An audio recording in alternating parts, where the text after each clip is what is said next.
Mejua-jua manbanta kerina. Shalom.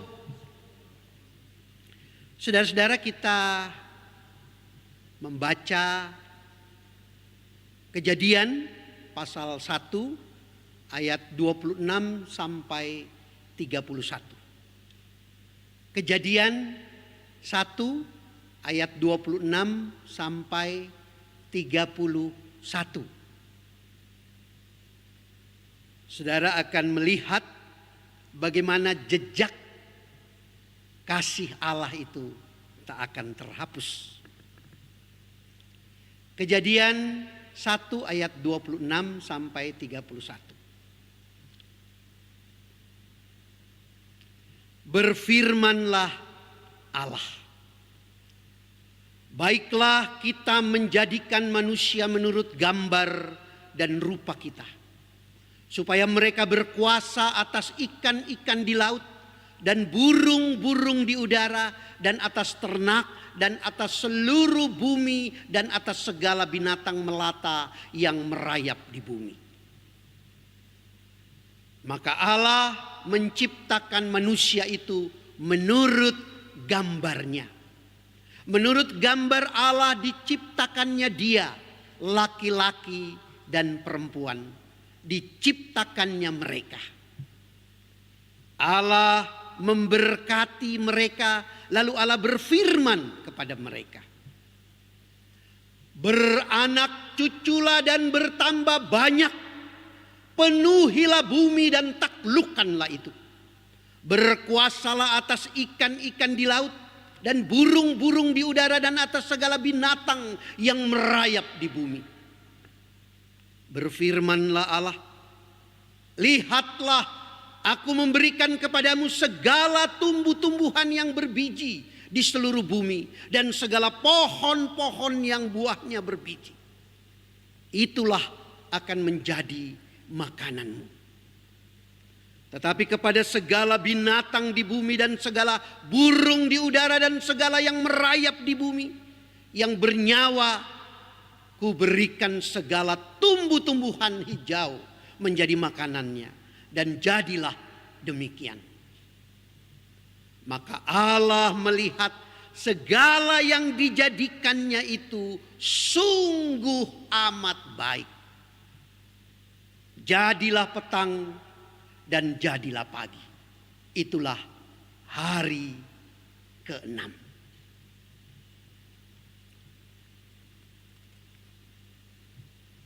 Demikian saudara pembacaan Alkitab kita. Saudara, jejak ciptaan Tuhan akan kita arungi pagi ini. Untuk saudara yang bosan di rumah, letih di tempat kerja, rubuh di tempat usaha, rontok di pergaulan, mari kita jelajahi kasih ciptaan Tuhan. Saudara, new normal adalah bagian dari sesuatu yang kemudian menjadi baru, tetapi berdasarkan pembiasaan-pembiasaan lama. Secara sederhana, new normal adalah ketetapan kita untuk tetap menjaga jarak, hidup dalam kebersihan, juga kekebalan. Etika bersin dijaga, itu menjadi sesuatu yang praktis. Tetapi kalau kita lihat dengan lebih seksama dalam hidup kita, ini adalah sebuah perubahan yang sangat luar biasa. Kita semua diajak untuk melihat keadaan ini dengan mata perubahan. Perubahan yang begitu cepat. Perubahan yang berjalan dalam kondisi yang amat sangat cepat. Salah satunya adalah bergereja, bersekutu. Bukan sekedar memindahkan suasana hari Minggu ke dalam rumah. Bukan sekedar menduplikasi atau katakanlah kita menjadikan segala sesuatunya biasa hanya dengan perbedaan kamera atau media. Bukan. Lebih dari itu, new normal adalah penciptaan dari model-model yang terlanjur dianggap sudah biasa menjadi kekuatan-kekuatan yang tidak biasa. Memasuki new normal bahkan harus melalui sebuah transisi. Pandemi COVID-19 ini adalah sebuah gerakan yang bisa mengubah peradaban. Orang-orang muda di dalamnya yang paham dengan dunia perubahan ini. Gereja menjangkau. Gereja bukan untuk 1-2 generasi, tetapi gereja untuk semua generasi. Dan generasi-generasi itu kita masuki dalam new normal ini. Seperti apa new normal berjalan, saudara-saudara? Itu menjadi penting. Menjadi titik yang sangat menentukan.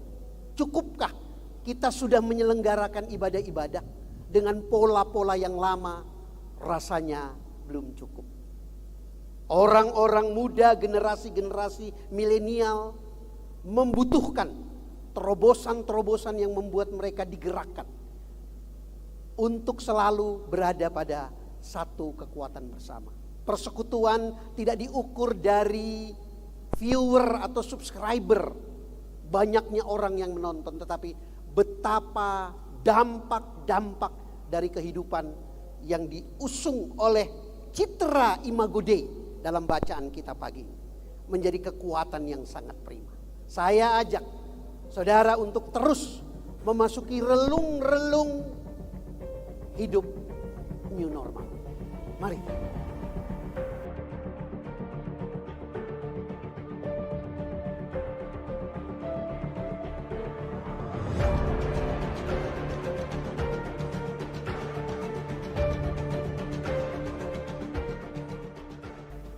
Saudara, banyak orang menganggap COVID-19 ini adalah bencana. Kalau kita paham, kita mendasari maksud ciptaan Tuhan di dunia ini, Tuhan menciptakan segala sesuatunya tidak untuk sebuah sebutan yang disebut bencana. Tuhan mau mensejahterakan. Masalahnya dari kacamata mana kita melihat pandemi COVID-19 ini. Pandemi COVID-19 ini mengajak seluruh kebergerejaan, seluruh kebermanusiaan. Manusia yang biasa berkerumun, manusia yang biasa bersentuhan, berkomunikasi, melalui pandemi ini kita kembali untuk diingatkan. Kita berkerumun atau bersekutu. Beda teman. Bersekutu dan berkerumun. Berkerumun orang banyak ngumpul. Tapi apakah orang-orang yang ngumpul itu untuk kepentingan kejadian itu? Belum tentu. Orang berkerumun untuk melihat kecelakaan. Apakah orang-orang yang berkerumun itu menolong orang-orang yang mengalami kecelakaan? Belum tentu, bro. Itu bedanya persekutuan.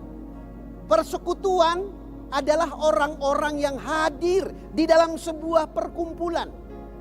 Langsung atau tidak langsung, tetapi untuk perkumpulan itu. Bukan hanya untuk dirinya. Kalau kerumunan, orang datang untuk melihat, dengan kata lain kepentingan dirinya. Tetapi persekutuan adalah orang-orang yang datang, orang-orang yang hadir untuk orang lain. Itulah sebabnya mengapa, saudara-saudara,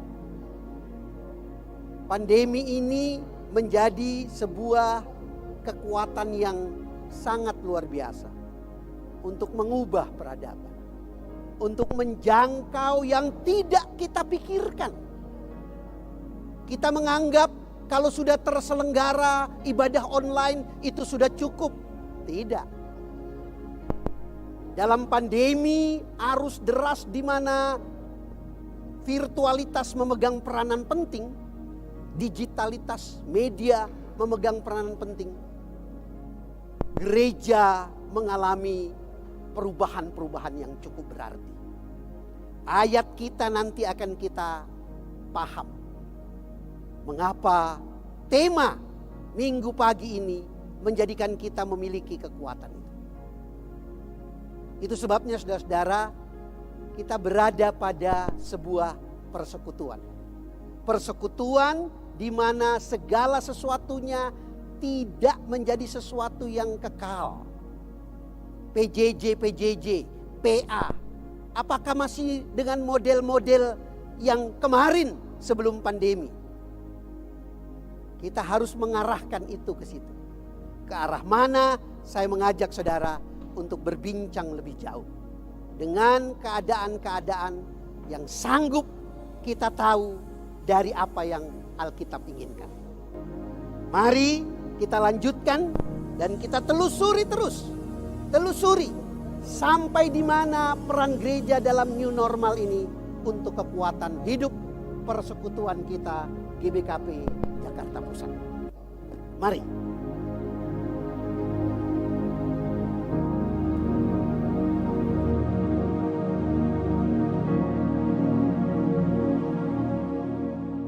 Saudara, sekarang saya bersama dengan Pak Pramana Surbakti. Kita bisa berbincang sedikit tentang bagaimana jemaat atau runggun GBKP Jakarta Pusat. Pak Pramana, bagaimana kondisi atau mungkin dampak-dampak dari pandemi COVID-19 ini terhadap kehidupan persekutuan atau jemaat-jemaat di GBKP Jakarta Pusat? Ya, jadi kalau kita berbicara kepada pandemi COVID, dampaknya ini adalah merupakan suatu hal pengalaman baru dalam pelayanan. Khususnya dampak yang kita perhitungkan jauh dari apa yang kita bayangkan. Itu terhitung dari awal Maret, informasi yang sudah kita dapatkan tentang pandemik. Dan apa yang kita rasakan sesudah itu adalah dengan air mata kita harus lakukan keputusan majelis, di mana kita harus menghentikan seluruh kegiatan persekutuan, baik itu kebaktian pagi yang biasanya kita lakukan setiap hari Minggu 2 kali, semua kegiatan-kegiatan PJJ, kegiatan-kegiatan PA, kegiatan-kegiatan anak-anak KKR kita, dan tentu ini pasti berdampak secara keseluruhan terhadap kegiatan-kegiatan peribadatan kita. Dan apa yang kita lakukan ke depan, tentu berhitung dari 16 Maret kemarin, itu kita secara kontinu mengadakan kegiatan peribadatan yang kita robah secara total, tidak lagi bersekutu bersama di gereja, tapi kita lakukan secara streaming. Dan puji Tuhan, secara online ini bisa ternyata merubah juga cara pandang kita. Ternyata tidak hanya kita bisa bersekutu bersama, tapi juga kita bisa bersekutu bersama di rumah masing-masing lebih hikmat, seluruh keluarga di rumah masing-masing, lalu dipandu dari gereja. Dan puji Tuhan, sampai hari ini semuanya berjalan lancar, dan tidak hanya terhadap peribadatan saja kita lakukan ini, tapi juga terhadap kegiatan-kegiatan PJJ, maupun juga PA-PA, baik Saitun, Moria, dan sekarang sudah persiapkan juga untuk Mambre, dan juga KKR, ini semuanya kita lakukan secara online, baik juga dengan sistem Zoom. Dan puji Tuhan, semua berjalan baik, tapi ke depan ini harus kita sempurnakan lagi, agar terasa sentuhan-sentuhan pelayanan itu terhadap jemaat, walaupun kita berbeda tempat. Dan khususnya juga untuk gereja, kita juga melakukan persiapan-persiapan yang seperti kita ketahui, bulan Juni bagi DKI yang disebut sebagai masa transisi ini, kita sedang mempersiapkan fasilitas-fasilitas preventif, antara lain tempat cuci tangan, kemudian kita juga menyiapkan hand sanitizer di setiap pojok bangunan gereja kita, dan juga nanti kita akan menyiapkan juga masker.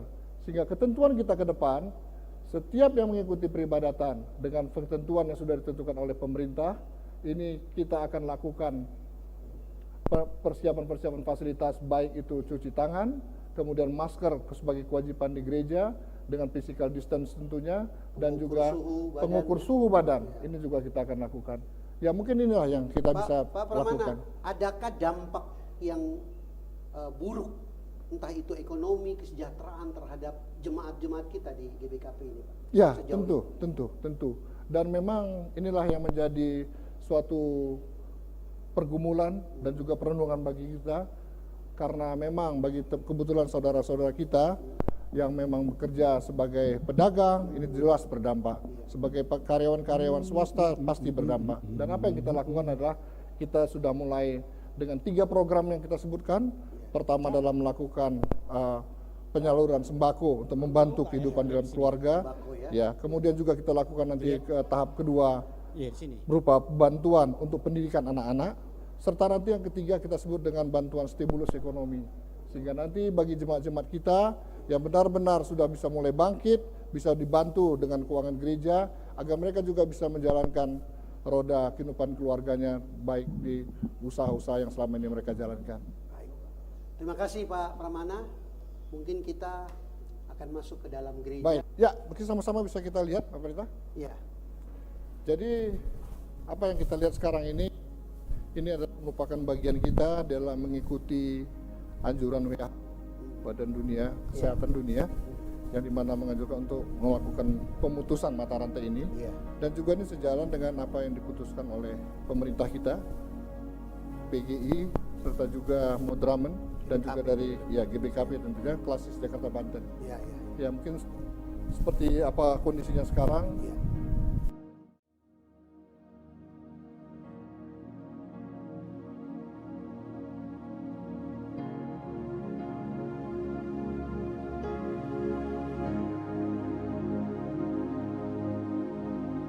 Saudara, ciptaan Tuhan semuanya baik. Dalam kitab Kejadian jelas dikatakan bahwa semuanya baik. Gambar dari rupa Allah. Dalam bahasa yang lebih alkitabiah disebut Homo Imago Dei. Inti dari ciptaan Tuhan, saudara-saudara. Termasuk COVID-19 ini. Dia bukan virus yang tiba-tiba muncul sekarang. Dia sudah ada lama.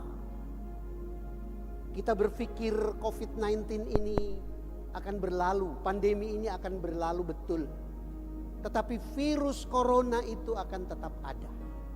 Kita yang harus mengubah pola hidup kita. Citra Allah yang tergambar dari apa yang disampaikan kitab Kejadian mau mengatakan bahwa seluruh yang dirancang oleh Tuhan adalah untuk kebaikan kita. Kita menangkap itu menjadi kekuatan. Citra Allah yang menciptakan harus ada dalam diri kita. Di tengah keadaan seperti inilah, seluruh ciptaan Allah akan makin nyata, makin terlihat.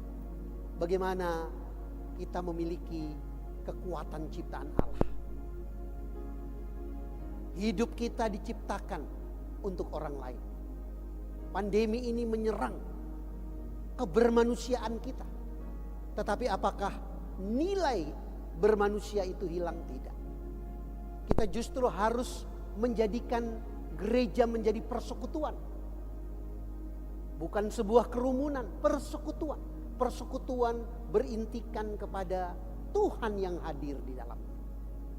Kitab Kejadian mengatakan Imago Dei, gambar Allah, citra Allah harus ada di dalam diri kita. Di tengah kondisi COVID-19 ini, kita takut ya, tetapi cemas, gentar tidak.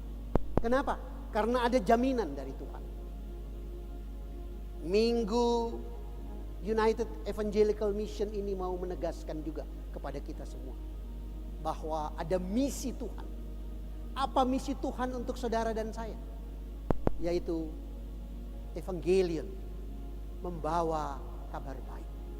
Kita mempunyai dampak. Kita berdampak bagi kehidupan persekutuan. Mulai dari Permata, Muria, semuanya. KAKR, Mamre, semua berdampak. Tidak hanya untuk diri sendiri.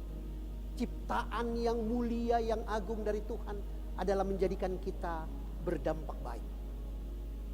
Memang ada sisi-sisi buruk dari pandemi COVID-19, tetapi tidak sedikit dampak baik. Bumi menjadi lebih pulih. Keadaan kita direkatkan di dalam suasana keluarga.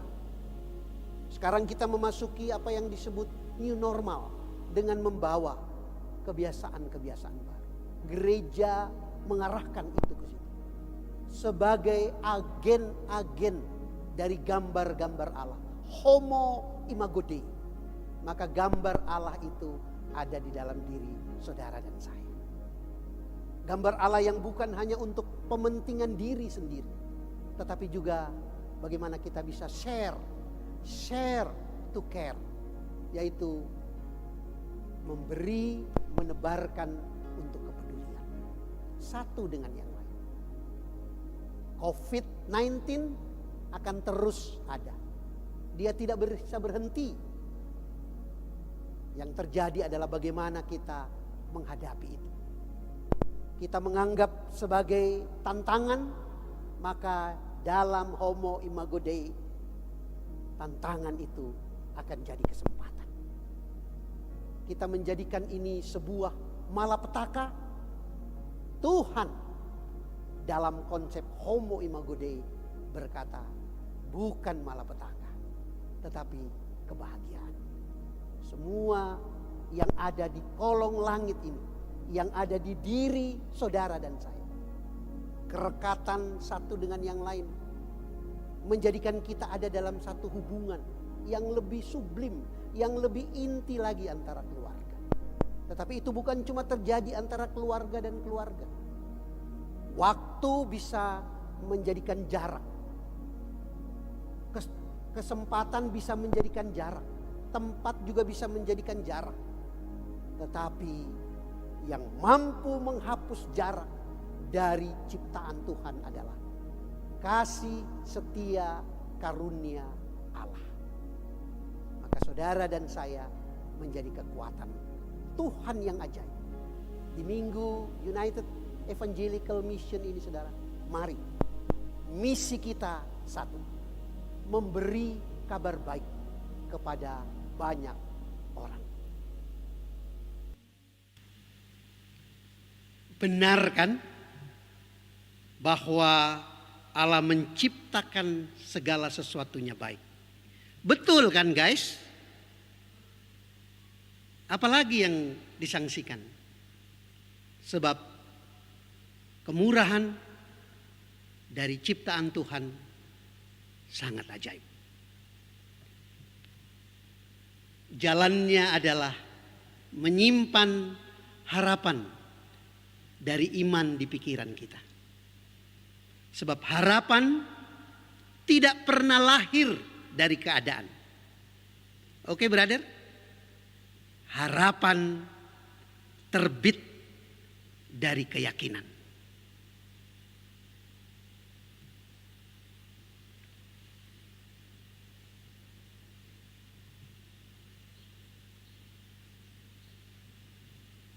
Saya Glorius Bawengan. Amin.